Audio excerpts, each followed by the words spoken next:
Hello students, the topic of lecture today is Pathology of the Metabolism.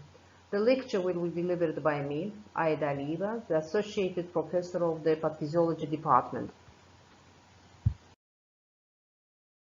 Metabolism is the basis of all living beings. Disturbance of metabolism can be divided into several types. Disturbance of energetic and basal metabolism, disturbance of carbohydrate, lipid, protein metabolism, water and electrolyte metabolism, vitamin metabolism, and etc. Energy metabolism may be impaired due to extracellular and intracellular reasons. Extracellular disturbance of energy metabolism is associated with the disruption of the supply of cell with nutrients and oxygen. For example, lack of the nutrients during starvation, or disturbance of the digestion and absorption of from intestine with nutrients. The causes of the intracellular disturbance of energy metabolism include disturbance of the passage of nutrients through the cell membrane. For example, in diabetes mellitus, the penetration of the glucose through the cell membrane is impaired. All these cases may lead to the impaired metabolism and also to the energy deficiency. ATP deficiency in turn disrupts the mechanical functioning of the cell. For example, cell contraction, migration, endocytosis, cell division, and even disturbance of activity of energy-dependent pumps, sodium, potassium, calcium pumps, and intracellular hemostasis, and as well as disorders of the process of biosynthesis in cell disturbed. All this cause the weakening of the process of biological oxidation, deepening of ATP deficiency, and the formation of the vicious circle.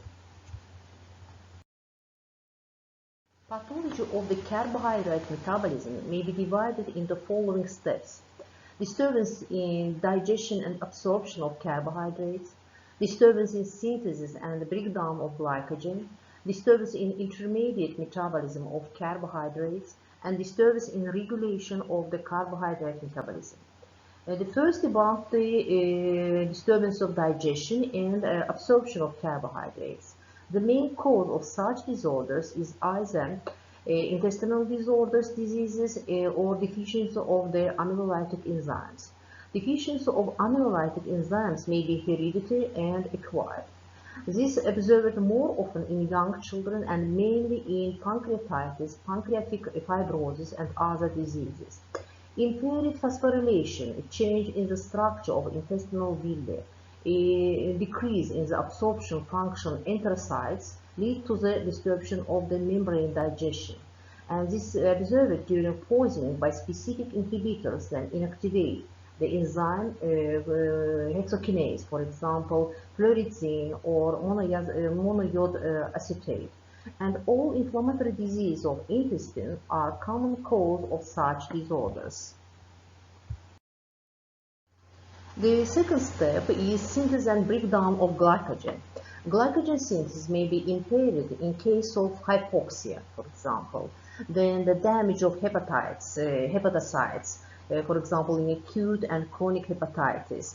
And the vitamin B1, vitamin C deficiency may lead to that type of the disorders. And even hereditary diseases, for example, deficiency of enzyme glycogen synthetase. All the main causes of the synthesis of the glycogen. And disturbance and breakdown of the glycogen cause glycogenosis.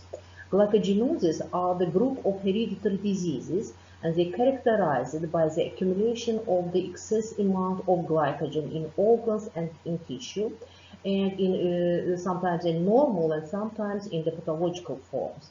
And the majority of the glycogenoses are inherited by autosomal recessive pathway. And according to the clinical course, 3 types of the glycogenosis are known.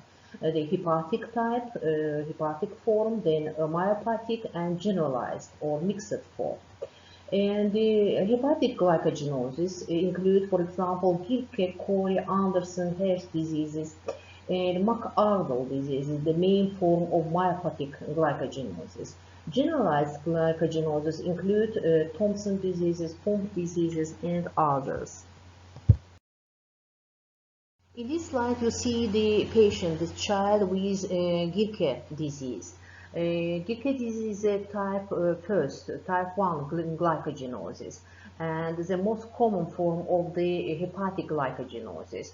Glycogen here accumulates in the liver and in kidney due to deficiency of the glucose 6-phosphatase. And the main symptom here the hepatomegaly and hypoglycemia. Due to hypomegaly, the patient's abdomen is large and often hypoglycemia occurs. And during the period of the severe hypoglycemia, the child loses the consciousness and chronic seizures, convulsions occur. Children are lagging behind in physical and mental development. Such children may die as a result of the intercurrent infection or sometimes the acidic coma. McArdle diseases, type 5 glycogenosis. It's the myopathic form of glycogenosis. In this type of glycogenosis, glycogenolysis, the process of the breakdown of the glycogen, which provides energy to the skeletal muscles, is impaired.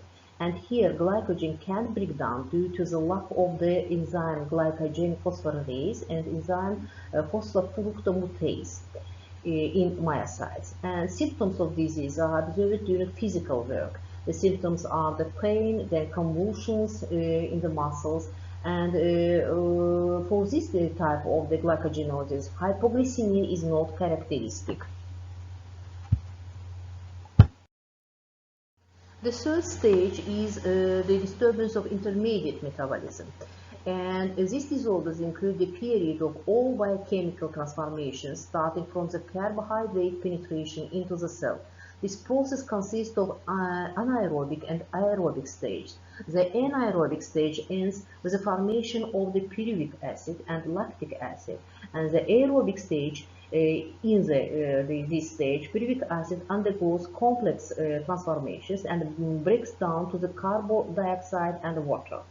The main cause of this stage is the hypoxia, the liver dysfunction, vitamin deficiency, and some hereditary disorders, hereditary diseases.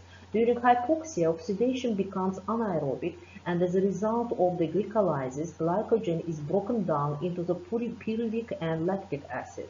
If hypoxia lasts a long time, it leads to the lactic acidosis. And liver disorders, liver dysfunction. Normally, the part of the lactic acid is converted into glucose and then to glycogen in the liver. In acute and chronic hepatitis, cirrhosis, poisoning with hepatotropic substances, lactic acid passes into the blood and lactic acidosis may develop. And at last, the fourth step is the disturbance in regulation of the carbohydrate metabolism. And in this slide you see the normal glucose level in the blood, and disturbance of regulatory mechanism of the carbohydrate metabolism may appear as the hypoglycemia and hyperglycemia. The central nervous system takes an important role in the mechanism of the regulation of this process.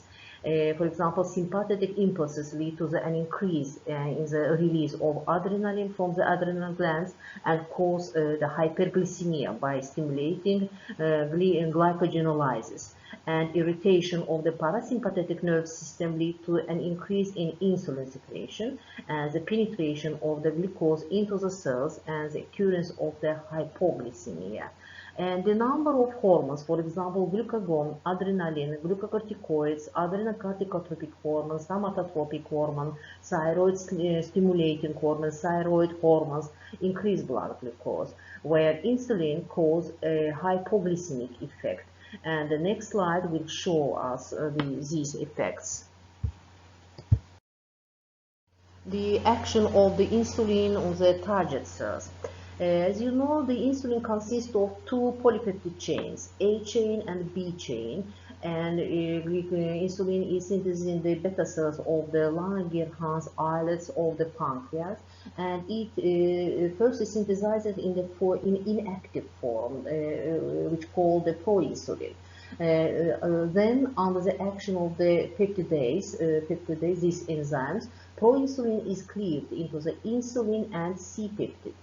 Insulin has the several effects: hypoglycemic effect, anabolic effect, and mitogenic effect. As you see in here, the hypogenic effect of insulin explained by weakening of these processes, glyconeogenesis and glycogenolysis in the liver. They are the decreases, and increased glucose uptake by insulin-dependent tissue.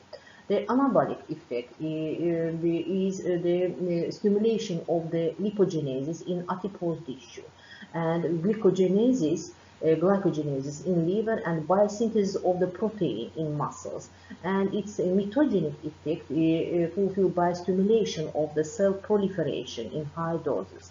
The breakdown of the insulin occurs in the liver, kidney, and adipose tissue.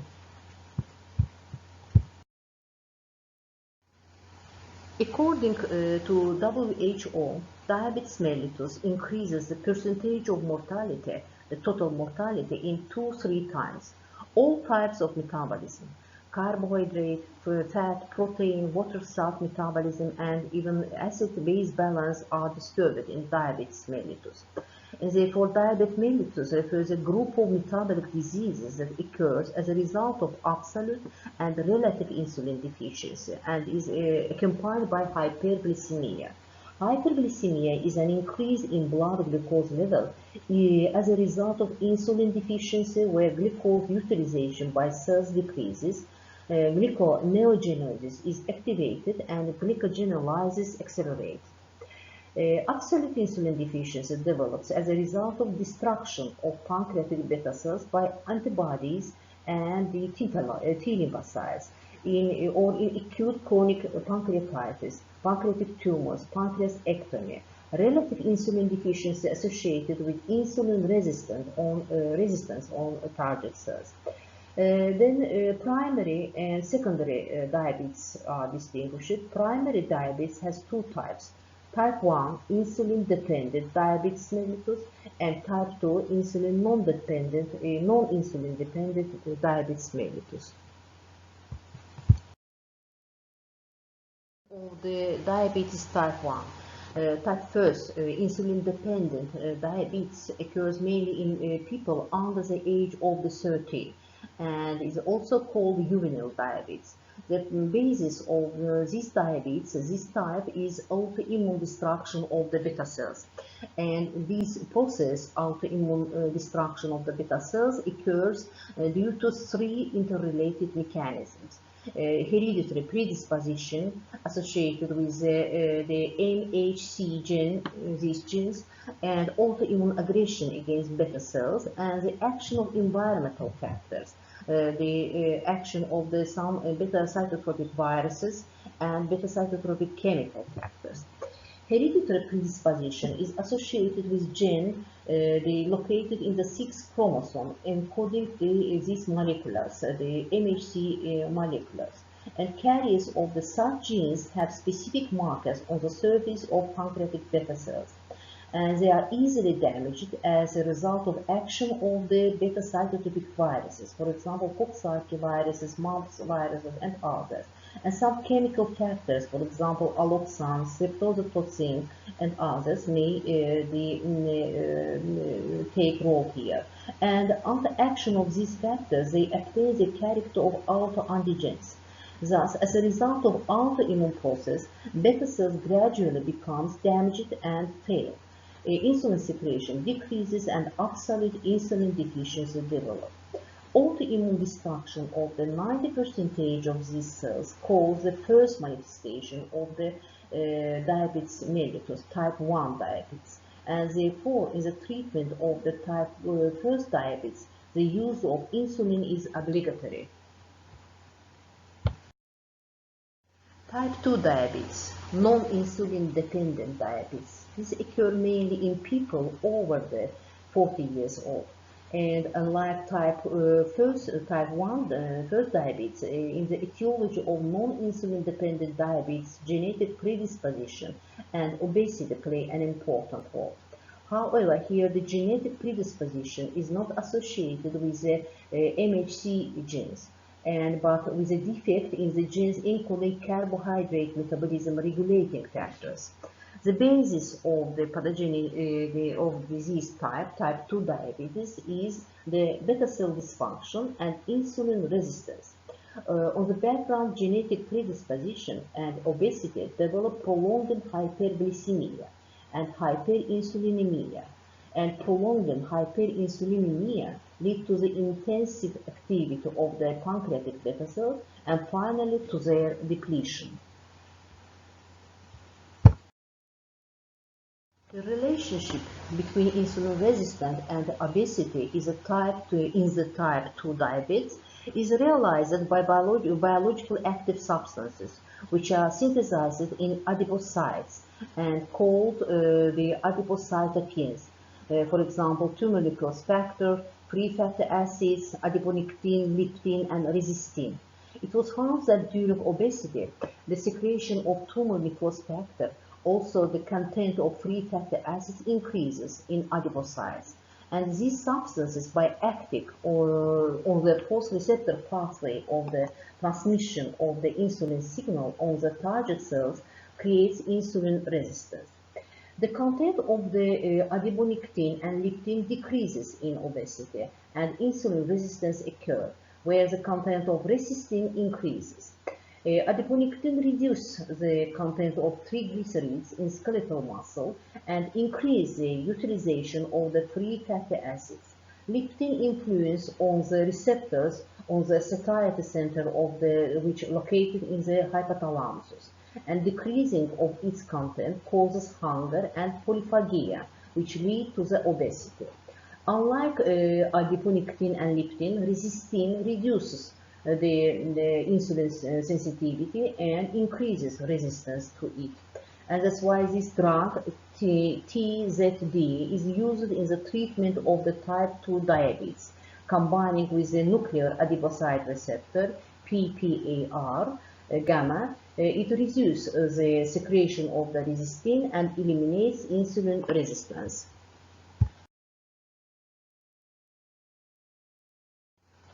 And the table shows us the main differences between type 1 diabetes and type 2 diabetes. As we noted before, you see here the differences in clinical features, differences in genetic predisposition, differences in pathogenesis of type 1 and type 2 diabetes. As you see here, the type 1 develops before for 30 ages, type 2 after 30 age. And obesity, the main characteristic, main sign of, which is common for type 2, where the autoimmune aggression, the destruction of the beta cells is main characteristic for type 1, type 1 diabetes. And that's why here we observe absolute insulin the insufficiency, but in type 2 we observe the dysfunction of beta cells, not completely the destruction, only dysfunction of the beta cells. That's why relative insulin deficiency. And here in the blood of this patient, type 2, we observe in the previous stages of diabetes the concentration of insulin and the concentration of the glucose is high, more than norm. And the main differences is the ketoacidosis. The development, the formation of the ketoacidosis is a common for type 2, but not doesn't develop in type 2 because of in the type 1 the ketoacidosis formation, accumulation of the ketone bodies in the blood, they are the product of the lipolysis, and because of the completely absence of the insulin in the first type 1 diabetes, lipolysis accelerates, and when lipolysis accelerates, the ketone bodies and severe acidosis occur in these patients. But in type 2 diabetes, because of the insulin presence in the blood.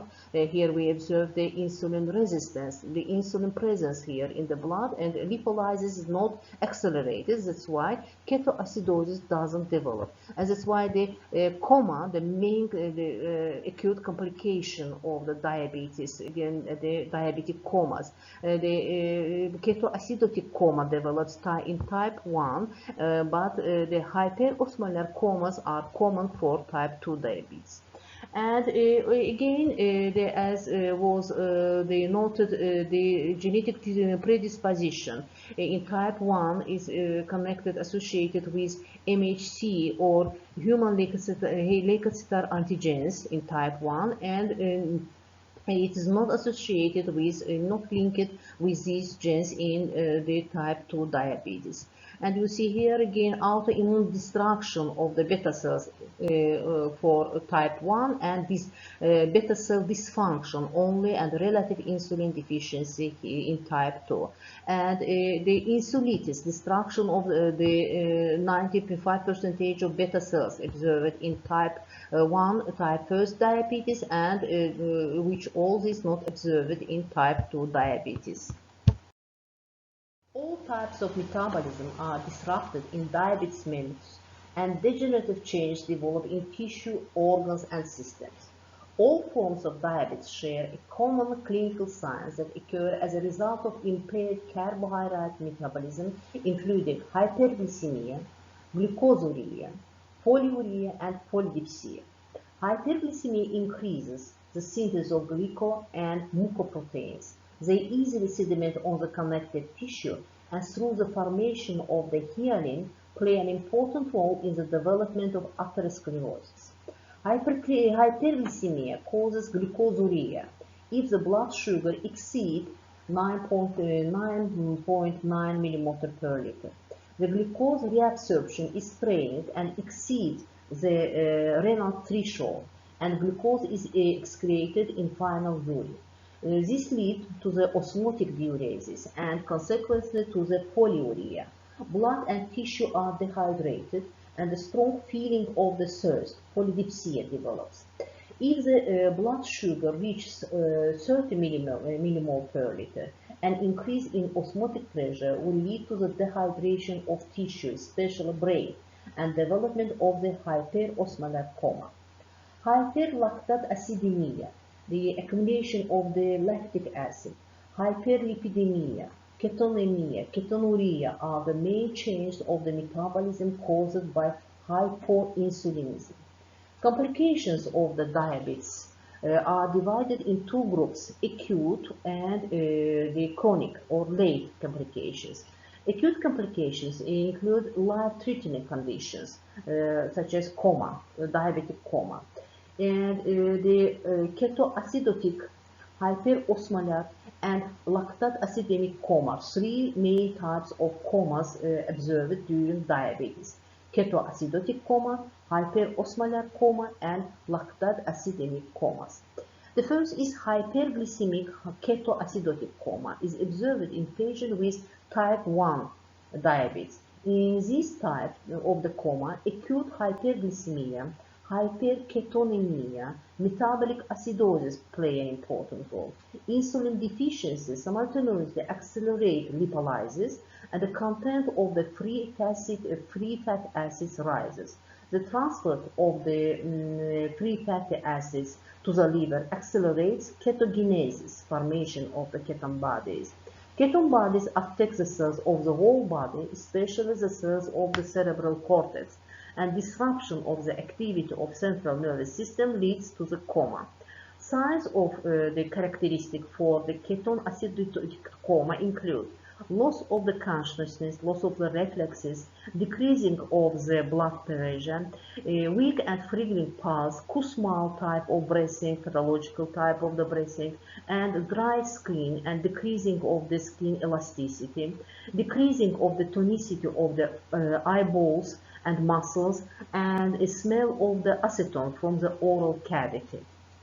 The next form is hyperglycemic hyperosmolar coma. Coma is associated with increasing of the osmolarity of the blood. This occurs mainly in patients with type 2 diabetes.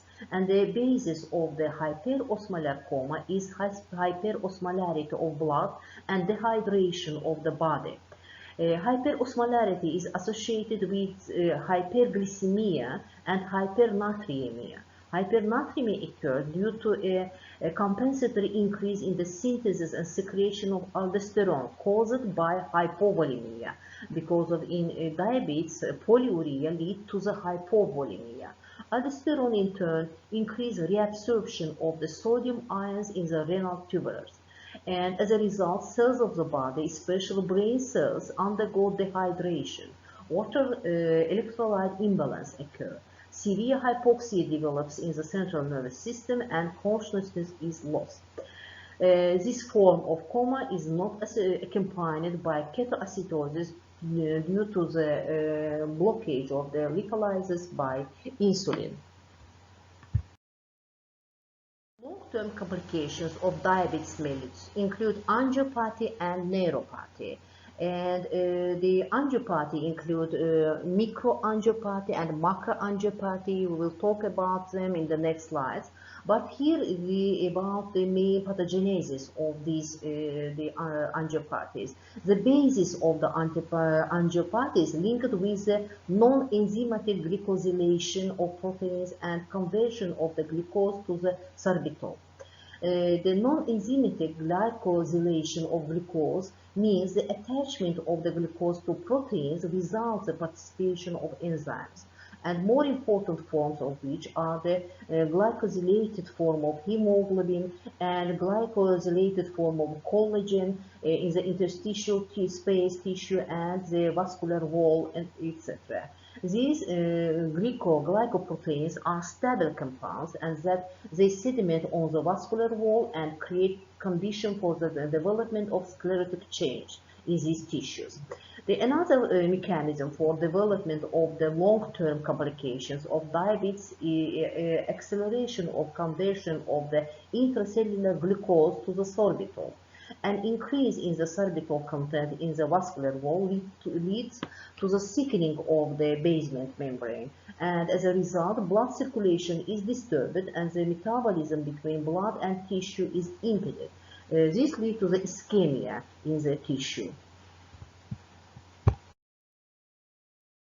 Depending on the size of the vessels, the diabetic angiopathy divided microangiopathy and macroangiopathies.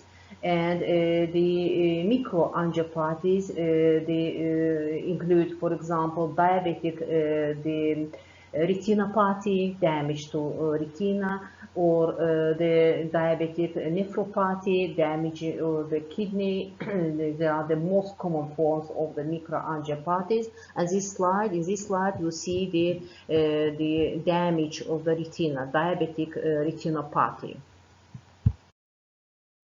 Diabetic macroangiopathies include the sclerotic change in the walls of large and medium arteries, for example, in the cerebral arteries, coronary vessels, lower limb arteries, and atherosclerosis of these vessels is manifested respectively in the form of the hemorrhagic stroke. For example, if the atherosclerosis of cerebral arteries may lead to the hemorrhagic stroke. Atherosclerosis of the coronary vessels lead to the myocardial infarction, and at last the atherosclerotic change in the limb, the arteries of the extremities, lower extremities, will lead to the gangrene of the extremities.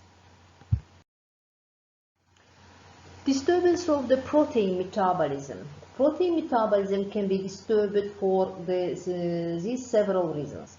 Disturbance of protein intake, their digestion and absorption from the intestine.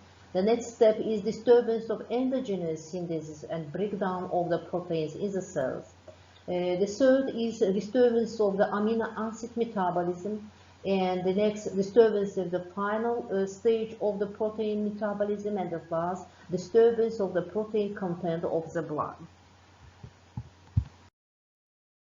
The main index of protein metabolism is nitrogen balance.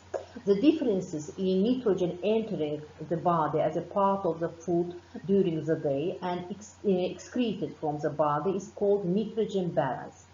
three states of the nitrogen balance are distinguished: nitrogen equilibrium, negative nitrogen balance, and positive nitrogen balance.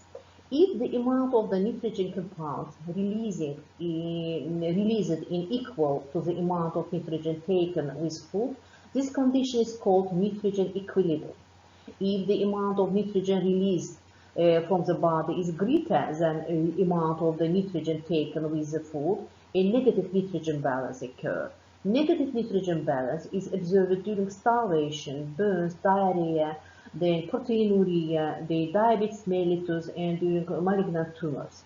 In positive nitrogen balance, the amount of the nitrogen released is less than the amount of nitrogen taken. The positive nitrogen balance is observed during pregnancy, in the stage of recovery of diseases, and during tissue regeneration. Disturbance of the protein content of blood. During some pathological processes, proteins may undergo both the qualitative and quantitative change. These changes include hypoproteinemia, decreasing of the blood content of the protein, hyperproteinemia, increasing of the blood protein content, dysproteinemia, and paraproteinemia. Hypoproteinemia is decreased the concentration of proteins of the blood below norm, and the reasons may be insufficient intake of proteins with food, for instance in starvation, or it may be proteinuria, excretion of the proteins with urine, for example in nephrosis, and decreased synthesis of proteins in disease of liver, in the hepatic dysfunction. And hyperproteinemia, an increase in the protein content of blood, is higher than normal. And there may be two groups, the absolute and relative forms of hyperproteinemia.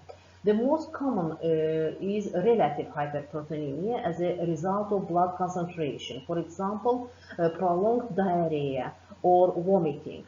Absolute hyperproteinemia is associated mainly with hypergammaglobulinemia, which means the increasing of the antibody in the blood. Despite the fact that during dysproteinemia, the total protein content of the blood is within the normal limits, the percentage of the individual protein fractions change. Dysproteinemia may be inherited and acquired. Acute inflammatory processes, then diffuse diseases of the connective tissue, some kidney diseases, tumor, autoimmune pathologies may accompanied by dysproteinemia. And paraproteinemia, it means the presence of the altered pathological forms proteins in the blood. Some paraproteins, for example monoclonal immunoglobulins, are synthesized by plasma cells, and they cannot fulfill the function of the antibodies. These immunoglobulins are composed of the abnormal light or the heavy chains of the immunoglobulins. For example, paraproteins are found in plasma during melanoma, that's a type of the chronic leukosis. In this slide, you see the big, large deformation of the jaw. Pathology of the lipid metabolism. A number of pathologies develop in the body as a result of the lipid metabolism disorders, and the reasons may be: the first is the disturbance of intake, digestion, and absorption of lipids. The second, the disturbance of transport of lipids from blood to the tissue. The next is excessive accumulation of lipids in adipose tissue and organs. And at last, the disturbance of intermediate lipid metabolism. The lipid content in plasma is normal 1-2 grams per liter. Impaired lipid metabolism can be accompanied by both an increase of the lipid content of blood, hyperlipemia, and decrease hypolipemia, decrease of the content of the lipids in the blood.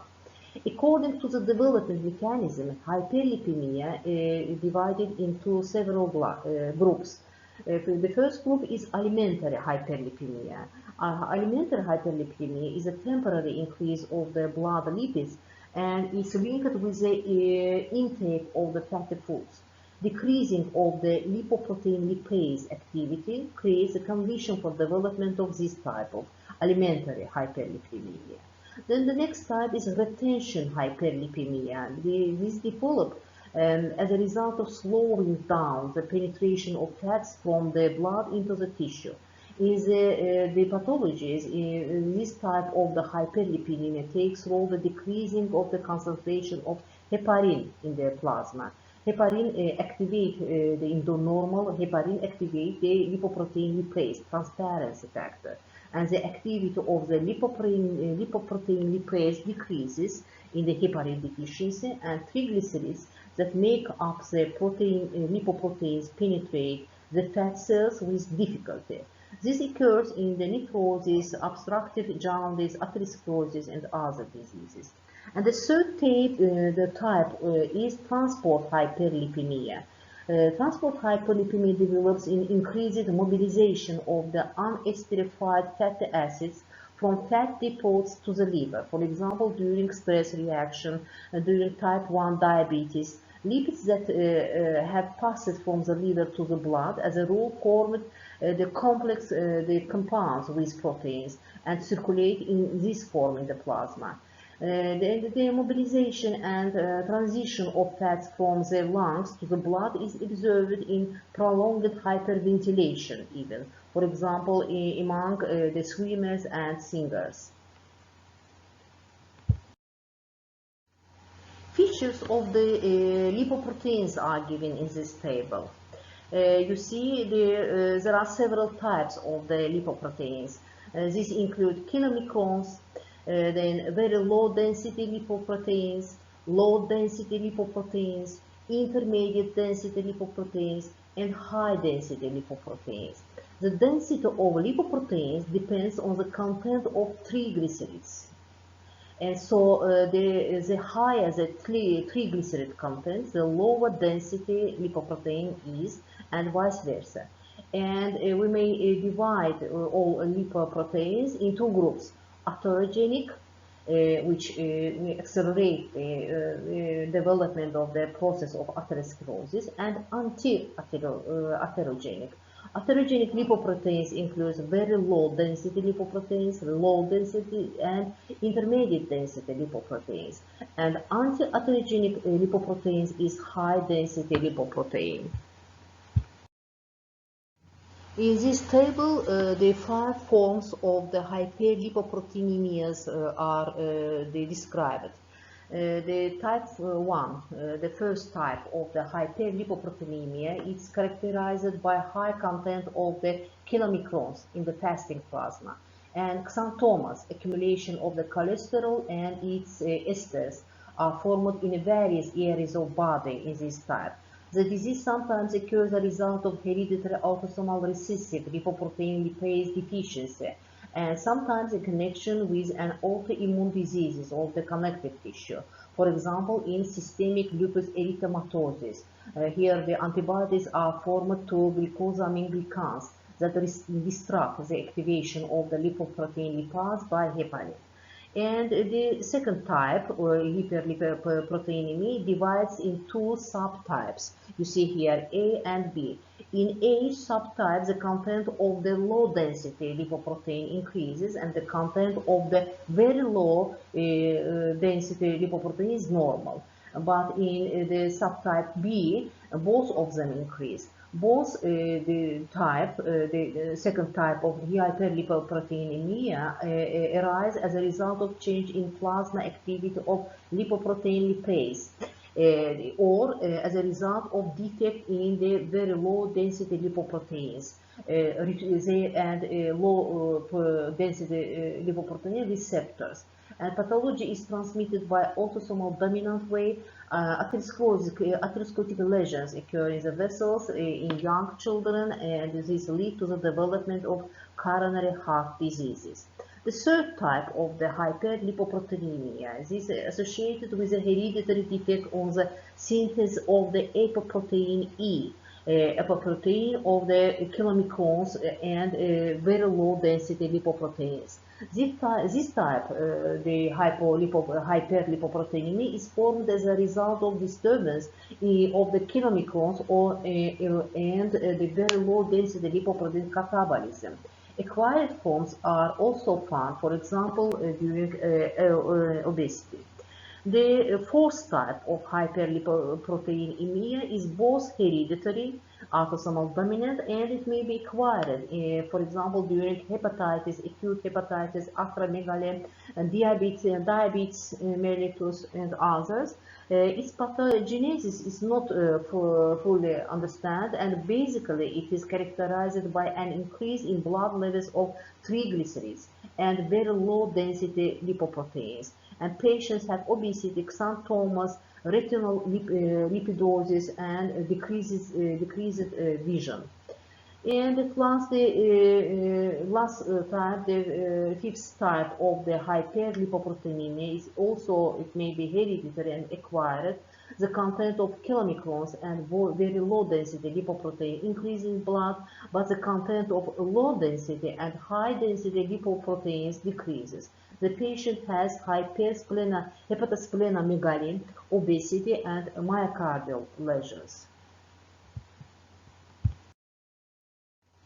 Hypolipoproteinemia is relatively rare, and most often they develop as a result of the hereditary change in the following reasons, by the following reasons. For example, A-beta lipoproteinemia. This occurs as a result of genetic defects in the synthesis of apoprotein B. The clinical manifestation includes steatorrhea and vitamin deficiency of fat-soluble vitamins. The next is hypo-beta lipoproteinemia. This decrease in the low density lipoproteins. Moreover, due to decrease in the content of atherogenic lipoproteins, the atherosclerosis and coronary heart disease is sharply reduced. The pathology is transmitted by autosomal dominant pathway. And Tangier diseases, this name they're taken from the name of Tangier Islands, they located in the eastern United States. Is this transmitted along the autosomal recessive pathway? This disrupts the synthesis of apoprotein A, which delays the formation of the high-density lipoproteins. As a result, high-density lipoprotein is absent altogether, or their abnormal forms are formed. Disrupt the transport of the cholesterol from the tissue to the liver, and which lead to the accumulation, its accumulation in the peripheral cells. The patient has this why the hepatomegaly, splenomegaly, swollen lymph nodes, and the neurological disorders. For example, paresthesia, weakening of the tendon reflexes, and one of the main signs of this disease is staining of the enlarged tonsils in an orange-yellow color. The slide shows us the child with Hunter-Fowler diseases. The Hunter-Fowler diseases refers to the type of diseases with accumulation of the phospholipids in tissues. And there are the number of pathologies that can find by excessive accumulation of the phospholipids in the tissues. For example, hereditary diseases such as Gaucher diseases, Niemann-Pick, Tay-Sachs, and even the Hunter-Fowler diseases. And in brief about the accumulation of lipids in adipose tissue and organs, the main signs of impaired lipid metabolism is connected with this process called obesity. Obesity is the excess accumulation of lipids in the forms of triglycerides in adipose tissue. And this occurs as a result of accelerated lipogenesis and the decreasing of the lipolysis. According to pathogenesis, the primary and secondary obesity distinguished. Primary obesity is a pathological process that occurs by several reasons. For example, it may be connected with the overeating, physical inactivity, hereditary predisposition. And secondary obesity manifests as a sign of various diseases. Common types, the cerebral and the hormonal type of the obesity. Cerebral obesity occurs when the food regulating center located in the hypothalamus is injured by trauma, tumors, encephalitis, and others. And in these cases, the leading mechanism of obesity is polyphagia. But hormonal obesity is one of the signs of endocrine diseases. For example, the hormonal obesity we observe during hypothyroidism hyperinsulinism, Cushing syndrome, and hyperfunction or hypofunction of the sex gland and other pathologies, endocrine pathologies, may lead to the hormonal type of the obesity. About impaired cholesterol metabolism. The cholesterol level of the blood, is around 5.26.2 millimolar per liter in the normal blood, and dietary cholesterol has a little effect on the blood cholesterol levels. When dietary intake of cholesterol goes down, body produces more cholesterol, and vice versa. Eating of the greater amounts of the cholesterol makes body to synthesize it less. As a result of the disturbance of cholesterol metabolism, hyper and hypocholesterolemia can occur. And the following are the reasons, the cause of the hypercholesterolemia. For example, intake of the food rich in cholesterol, excessive intake of the animal fat, then lack of the vitamin C, hypoxia, then the hereditary deficiency of enzymes involved in the lipid metabolism, then enhancing of the synthesis of the cholesterol in diabetes, and other endocrine diseases, hypothyroidism, hypercortisolism, and all the metabolic disorders, all they may lead to the hypercholesterolemia.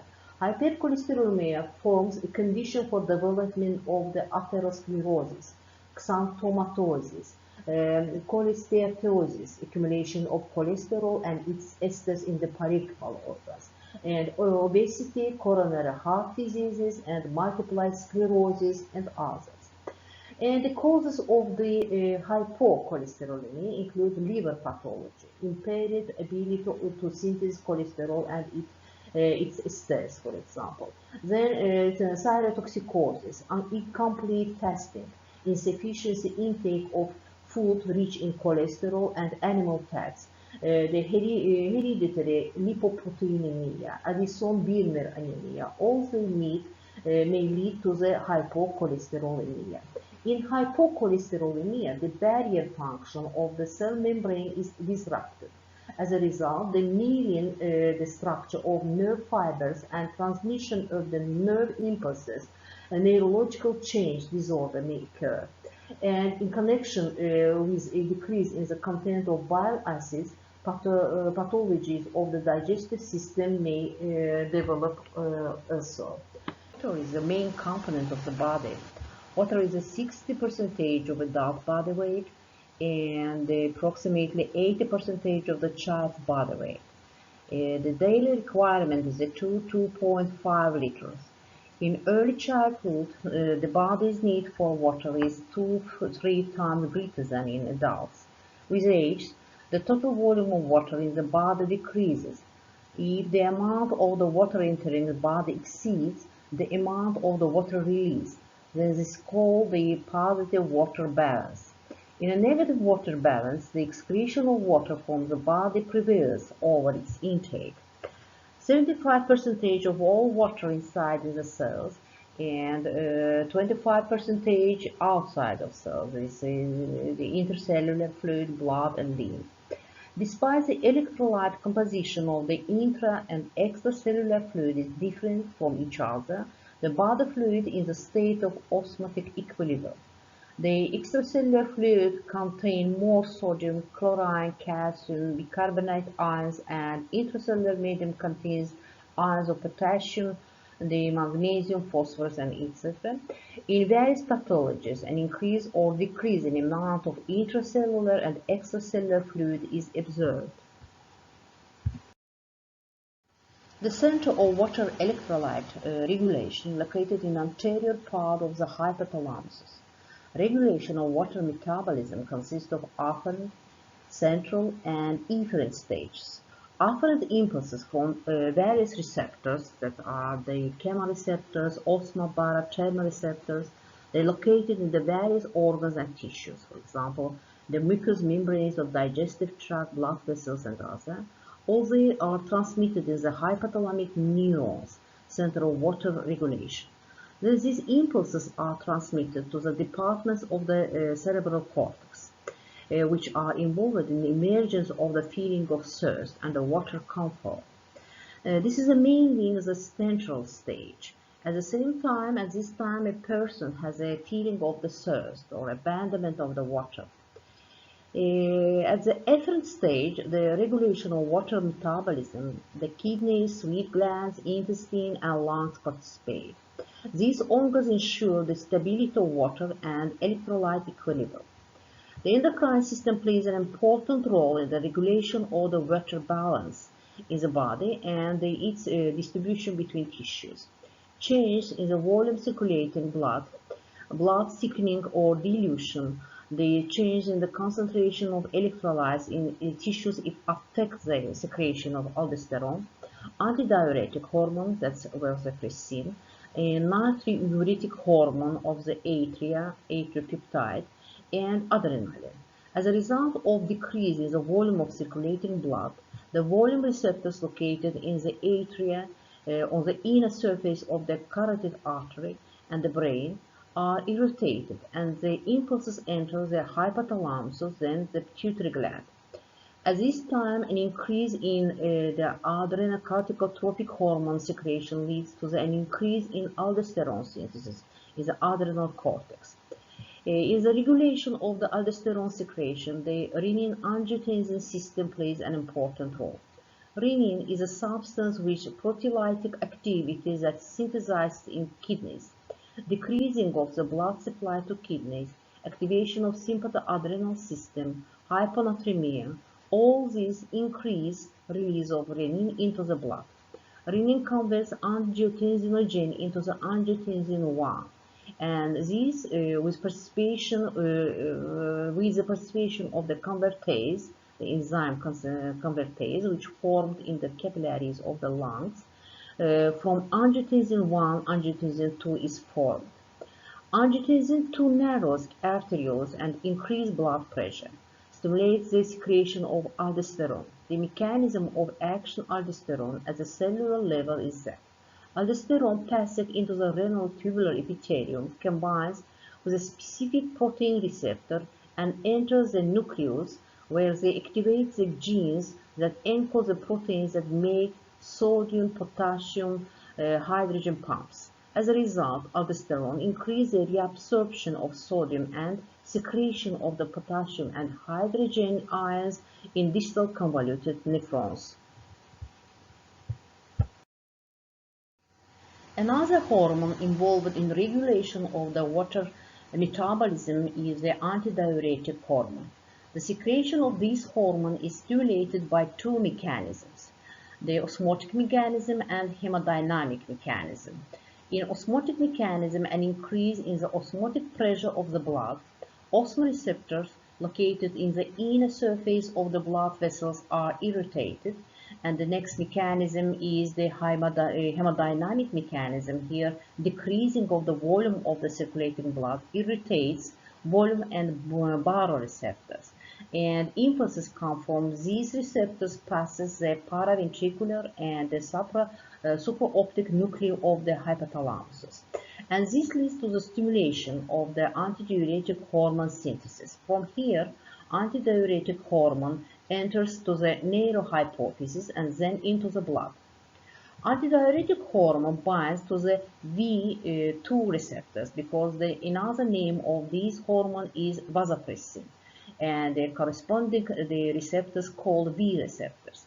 And when antidiuretic hormone binds to the V2 receptors, they located on the epithelial cells of the collecting tubulars of the kidneys, opens up water channels that called aquaporine in the epithelial cells and accelerates water the reabsorption.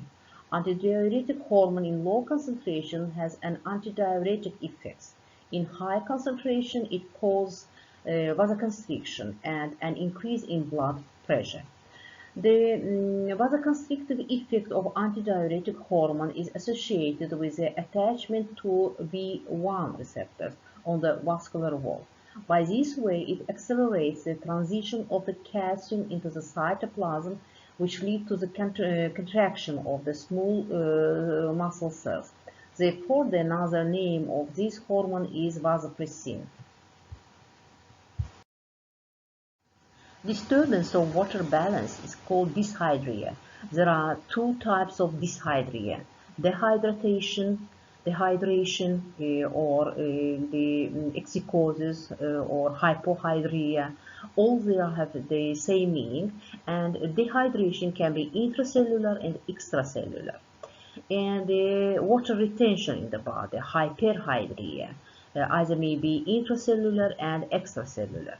Depending on change in the osmotic pressure of the body's liquids, dehydration and also hyperhydration occur in three forms: isoosmolar, hypoosmolar, and hyperosmolar. Dehydration or the exicosis is characterized by negative water balance. Dehydration can occur for several reasons, for example, vomiting, diarrhea, bleeding, or the polyuria, diabetes insipidus, the intense sweating, hyperthermia, fever, hyperventilation, and so on. In dehydration, a loss of the extracellular fluid and sodium ions is first observed, and decreasing of the extracellular fluid follows with compensatory to some compensatory reactions, as the activation of renin-angiotensin system, the decreasing of the sweating, the passage of fluid from the interstitial space into the vessels, increased secretion of the aldosterone, increased secretion of the antidiuretic hormone. A decrease in the blood volume leads to the irritation of the volume receptors and an increase in the secretion of antidiuretic hormone. Due to facts that antidiuretic hormone increases the reabsorption of water, it delays its excretion from the body. Depletion of all these compensatory mechanisms may lead to the increasing of the osmotic pressure in the intercellular space, and the water passes from cells into the intracellular space, and from there to the blood. Intracellular dehydration occurs in this case, and at this time the concentration of electrolytes inside the cell increase due to reduce the solubility of the proteins they sediment. Due to a decrease in the water content inside the cell, they decrease in volume and the surface area of the membrane decreases. As a result, intracellular communications and the reception of the regulatory signals are disrupted. Intracellular dehydration of neurons of the central nervous system leads to the loss of consciousness, hallucinations, and even to the coma. Water retention in the body, or hyperhydration, is characterized by positive water balance, and this develops for several reasons. Excessive intake of water, when the patient is intravenously injected with a large volume of the liquid, and during disturbance of water excretion by kidneys, for example in renal failure, secondary hyperaldosteronism, and increased secretion of the antidiuretic hormone. All these may lead to the hyperhydration. And even hyperhydration leads to the development of the edema. Edema is one of the most common forms of hyperhydration. Edema is a typical pathological process accompanied by the accumulation of excess fluid in the interstitial space as a result of disturbance of water balance between blood and tissues. Sometimes there is an accumulation of fluid inside the cell, which is called intracellular edema. The accumulation of the fluid in the body cavities are called hydrops. Hydrops of the abdominal cavity is called ascites, and accumulation of the fluid in the pleural cavity is called hydrothorax. In the pericardial cavity, hydropericardium. Accumulation of excess fluid in the ventricles of brain is called hydrocephalus. And in the pathogenesis of edema, two stages are distinguished. At the first stage, they accumulate the water which bound with the tissue colloids, for example with collagen, and edematous fluid transudate combines with tissue colloids and accumulates in gel-like structures. Collagen fibers, the main substance of connective tissue. And clinical signs of edema are weak in this the first stage. As a second stage, free water accumulates. If amount of bound water increases the more than 30%, free water accumulates. Manifestation of edema are more expressed here in the second stage, and during pressure compression of the tissue, the symptom of the fossa or hole symptom is formed, you see in this slide. These slides show us the mechanisms of development of the edemas.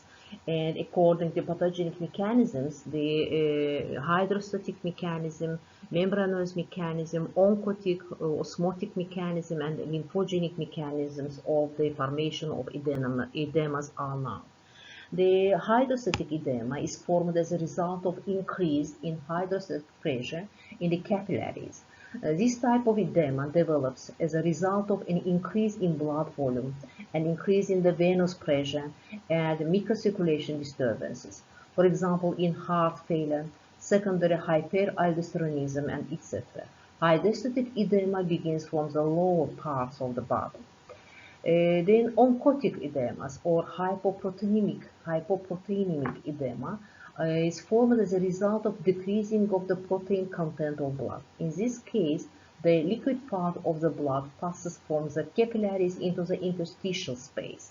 Starvation, liver diseases, liver pathology, the acute renal failure, nephrotic syndrome, and other pathologies are accompanied by the development of the hypoproteinemic edema. Hypoproteinic edema begins from the upper part of the body and is predominantly common. Osmotic edema occurs in an increase in the osmolarity of interstitial fluid or decrease in the blood osmolarity. Factors that reduce the osmotic pressure of the blood plasma are the following: increases secretion of antidiuretic hormone, the introduction of the large amount of the hypotonic fluid into the body, into the veins. Factors that increase the osmolarity of interstitial fluid include interstitial accumulation of sodium, potassium, calcium, ions, glucose, lactic acid, and accelerated dissociation of the salt and organic compounds in the interstitial fluid, for example, under condition of the hypoxia or acidosis.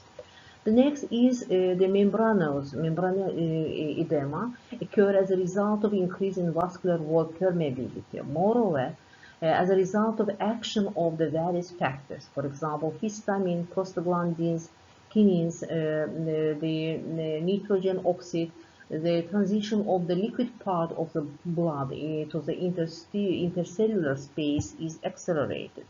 Allergic, inflammatory, toxic edema develops according to these mechanisms. And at last, lymphogenic edema occur with impaired lymph circulation, and interstitial fluid transfer through the lymph from the intercellular space is disrupted. Depending on origin and clinical manifestation, cardiac edema, renal edema, which include nephrotic and nephritic edemas, hepatic edema, allergic inflammatory edemas, pulmonary edema, and certain types of edemas are distinguished. And here you see the mechanism of development of cardiac edema that occurs in the heart failure. Due to decrease in the contractile function of the heart, cardiac output decreases and congestion occurs in the venous system. And due to the increase in the hydrostatic pressure in the veins, the reabsorption of the fluid from the intercellular space to the venous part of the capillaries slows down. As a result of arterial hypovolemia, the blood supply to the kidneys decreases. This leads to the increase in the secretion of the aldosterone and antidiuretic hormone. Along with this, the synthesis of the enzymes inactivating these hormones in the liver decreases, which cause a delay in the sodium and water in the body. In addition to the condition of the arterial hypovolemia, protein synthesis in the liver decreases, and this includes the oncotic mechanism of edema. An increase in venous pressure also affects lymph circulation. due to the difficulty of the lymphatic flow, mechanical lymphatic insufficiency occur. All this leads to an increase in the volume of interstitial fluid. Moreover, the circulatory failure leads to the hypoxia and acidosis. The permeability of the vascular wall increases, a lot of water and protein pass from the lumen of the vessels into the intercellular space. Thus, hydrostatic, osmotic, oncotic, membranogenic, the lymphogenic factors are involved in the development of cardiac edema.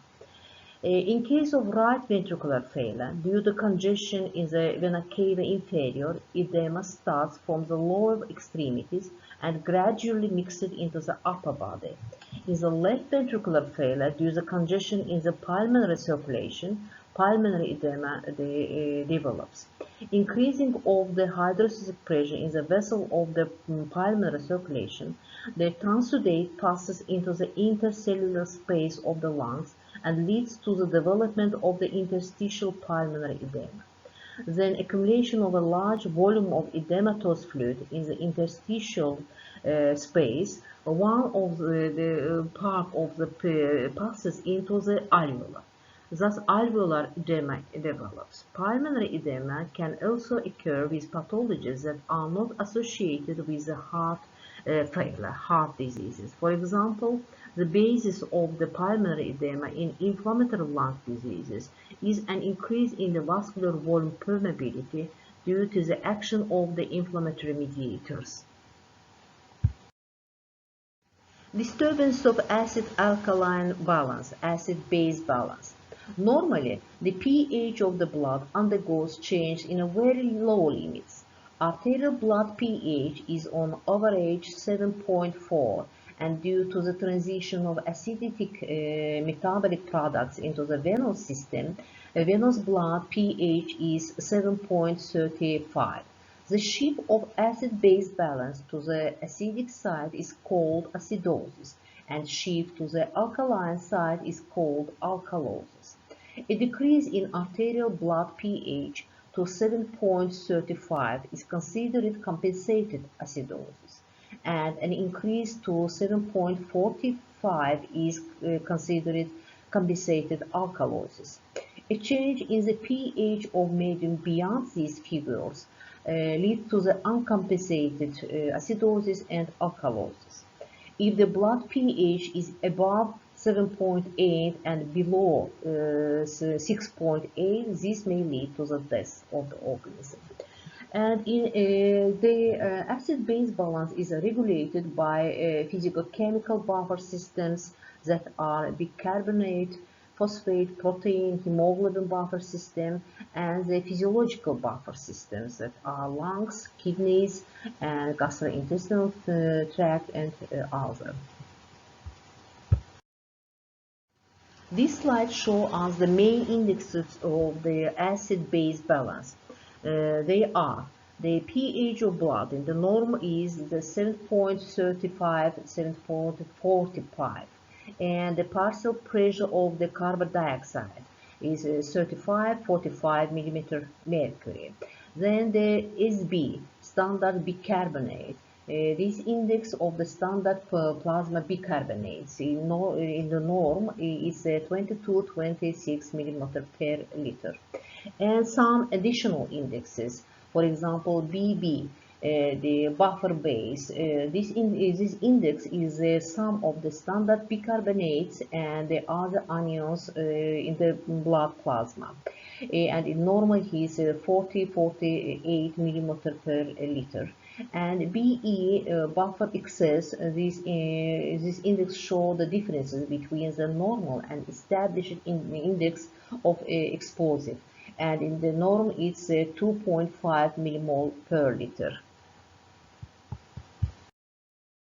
According to the mechanisms, gaseous and non-gaseous types of acidosis and alkalosis are distinguished. Gaseous means respiratory and non-gaseous means metabolic. Accumulation of the carbon dioxide in the blood, for example during hypoventilation, leads to the respiratory or gaseous type of acidosis. and accelerated elimination of the carbon dioxide from the body, for example, during hyperventilation, may lead to the respiratory alkalosis, gaseous alkalosis. Non-gaseous or metabolic acidosis is observed in excess concentration of the acid substances in organism, and non-gaseous metabolic alkalosis occurs in cases of administration of the alkalis or the loss of the large amount of the acid products from the organism.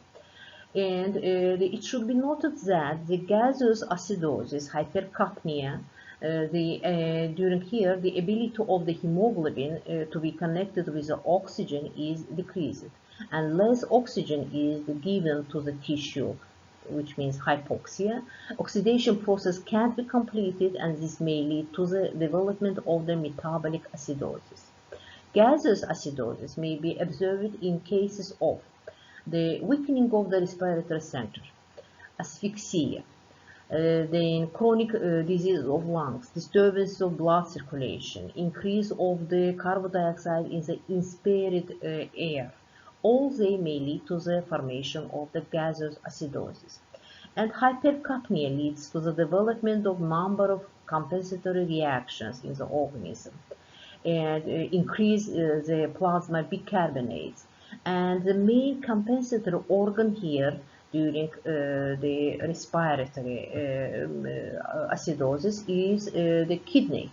The process is in the kidney, the process of the acidogenesis accelerated by kidney, and excretion of the acid products by kidneys, the hydrogen ions by kidneys, and increase of the reabsorption of the bicarbonates compensates the development of severe acidity. If the process is protracted, non-compensated stage may occur. And during metabolic non-gaseous acidosis, the compensation is ensured by lungs. The rate of the breathing increases, and hyperventilation leads to the elimination of the carbon dioxide from organism. But protracted hyperventilation may lead to the one of the frequent complications of the non-gaseous acidosis, which is called Kussmaul respiration, the pathological type of the Kussmaul respiration.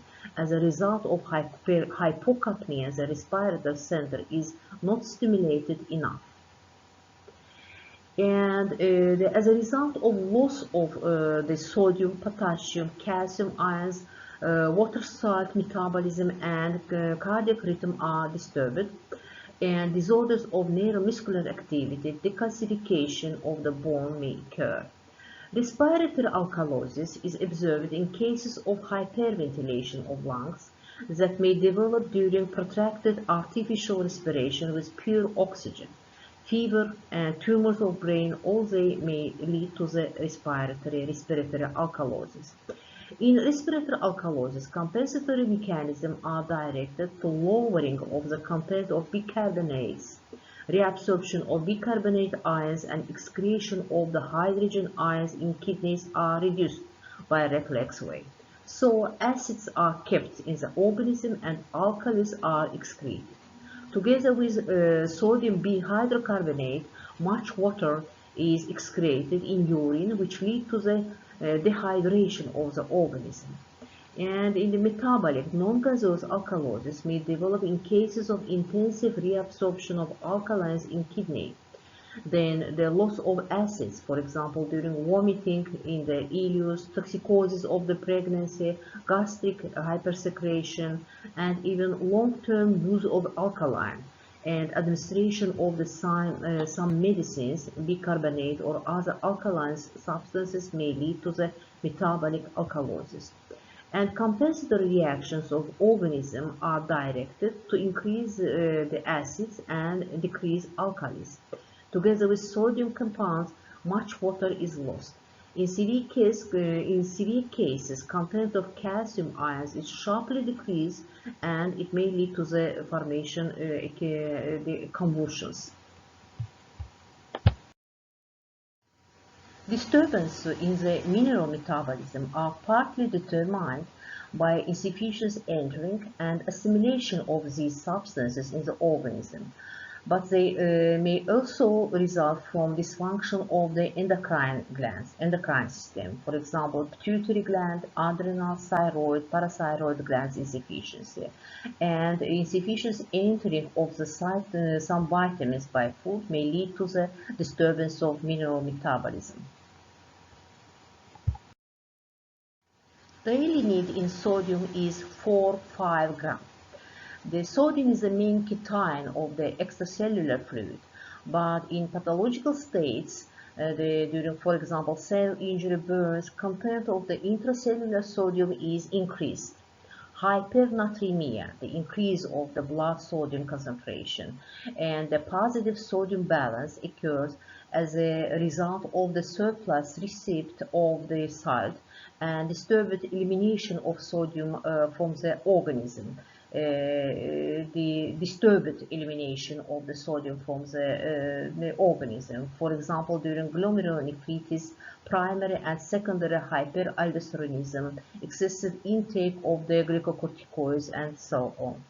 Hypernatremia leads to the increase of the osmotic pressure of the blood and extracellular fluid. Intracellular fluid passes into the extracellular space. Surplus of the sodium in extracellular fluid promotes delay of water in the organism and development of edema. Arterial hypertension also develops in hypernatremia.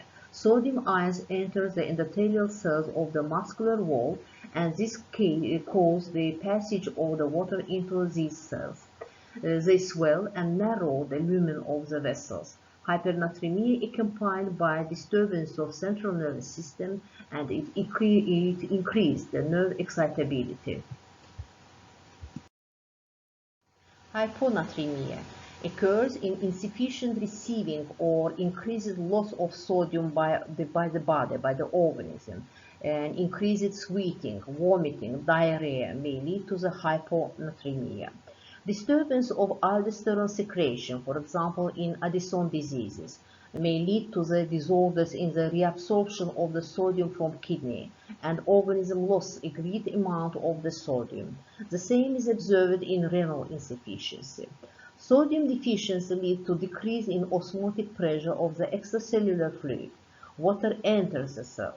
As a result of hyperhydration of the cells of the brain, kidneys, erythrocytes, their function disturbed, and hyperhydration of erythrocytes may result in the hemolysis. Decrease of blood concentration of sodium leads to the myasthenia, weakness of the parts, and decreasing of arterial pressure up to collapse. This is explained by decrease of the influence of sodium on the action of the adrenaline.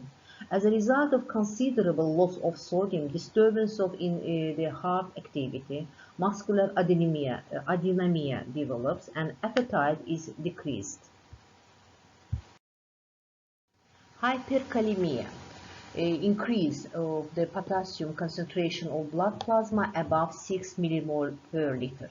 This occurs as a result of excessive intake of food products rich of the potassium, treatment by high doses of drug containing the potassium, and disturbance of excretion of potassium from the organism. Hyperkalemia is the one of the main signs of the Addison diseases.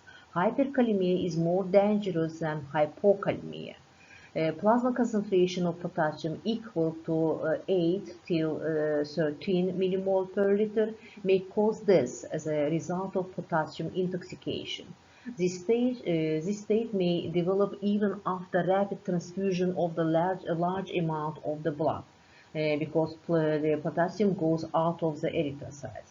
And clinical potassium intoxication manifests itself in paresthesia, myasthenia, arrhythmia, bradycardia, and collapse. Hypokalemia, decreasing of the blood content of potassium lower than 4 millimole per liter.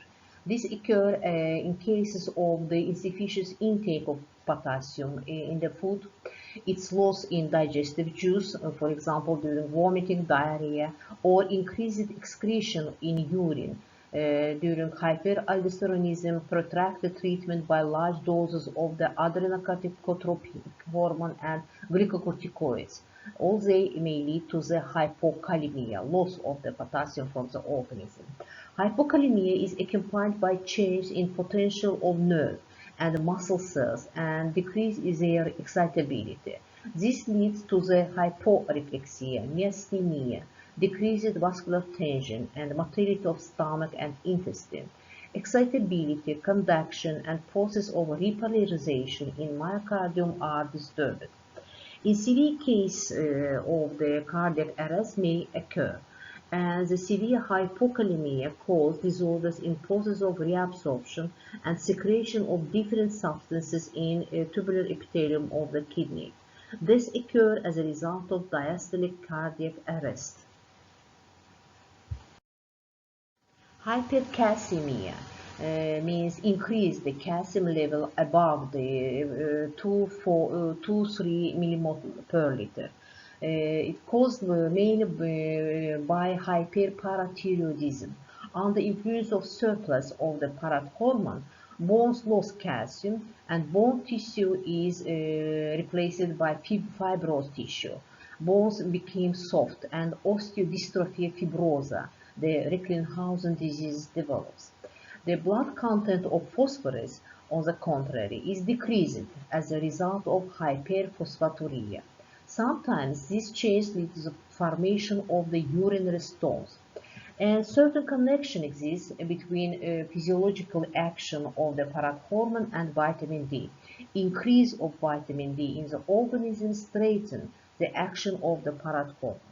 Protracted hypercalcemia may lead to the decreased neuromuscular excitability, the increased arterial pressure, hypercoagulation, muscular hypotonia, and nephro and urolithiasis. Then osteoporosis and calcinosis of the soft tissue may occur during hypercalcemia. Hypocalcemia, a decrease of the calcium level lower than 2 millimole per liter. This occurs as a result of the hypoparathyroidism. It is accompanied by increased blood content of the inorganic phosphorus, and excretion of calcium and phosphorus in urine is decreased. Action of calcium ions is antagonistic to that of the potassium ions. Therefore, calcium deficiency causes relative hyperkalemia, and excitability of the nerves and muscles and contractibility of muscles change. Cell membrane permeability is increased. Ions move according to the concentration gradient. Membrane potential is decreased, and in muscle cells spontaneous contractions occur, and free calcium that enters the cells promotes this process. This may lead to the spontaneous convulsions. The mechanism of tetany in hypofunction of parathyroid glands or when they are removed in experiment linked with hypocalcemia.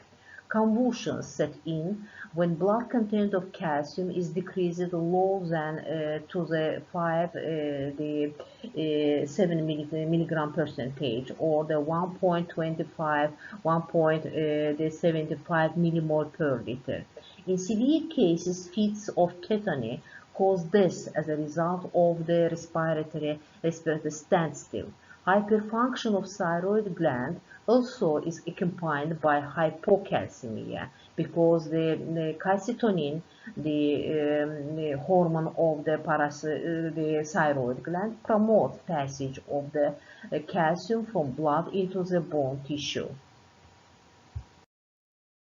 Hyperphosphatemia is an increase in plasma phosphate levels above normal.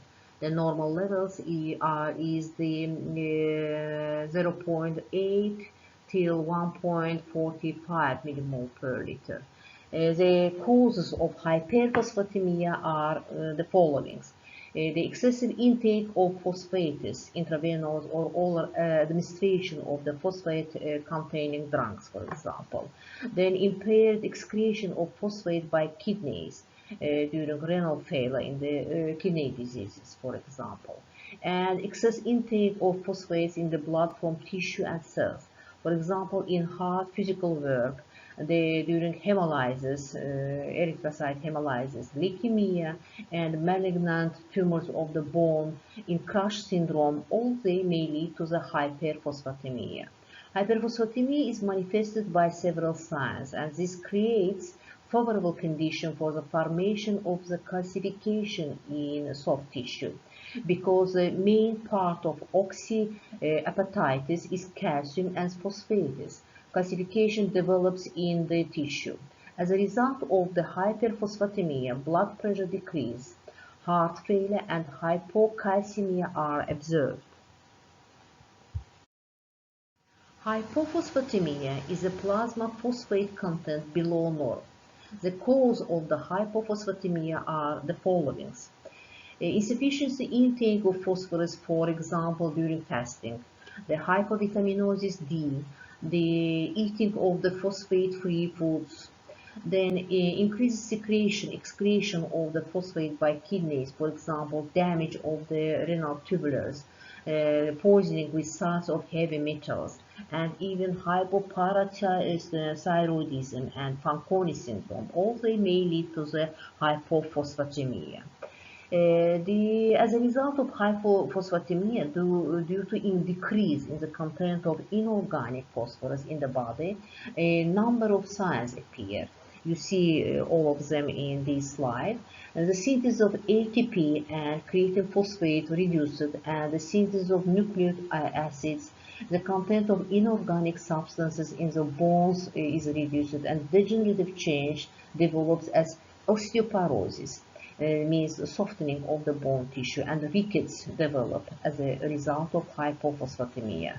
Then heart failure, disorders of the higher nervous system, muscle, hypotension, and hypokinesia are also observed during the hypophosphatemia. Disturbance of vitamin metabolism.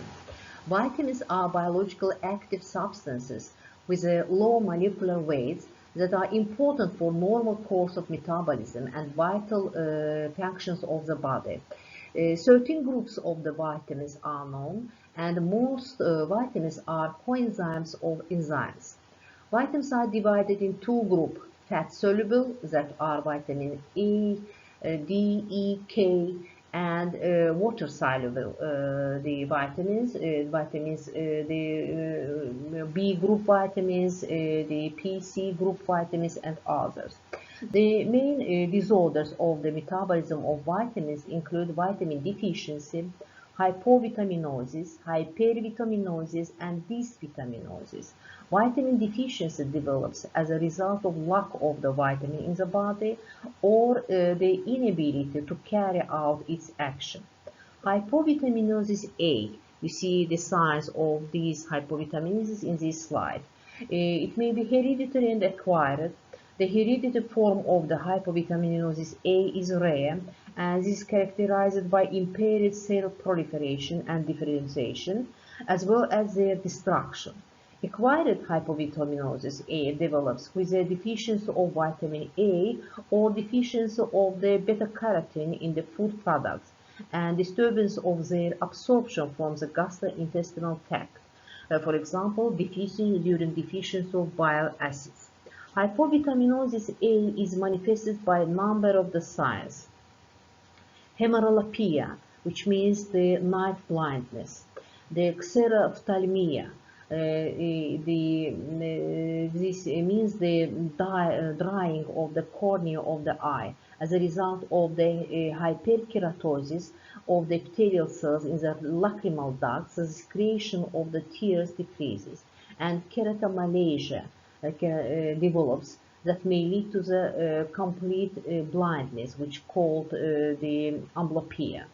Then change in the epidermis. The skin becomes dry and rough, mainly in the area of knee and elbow joints.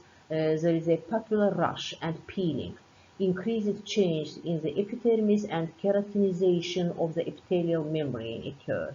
And metaplasia of the epithelium of the respiratory tract, In some places, the single-layer epithelium is replaced by squamous epithelium. All these are the signs of the vitamin E deficiency.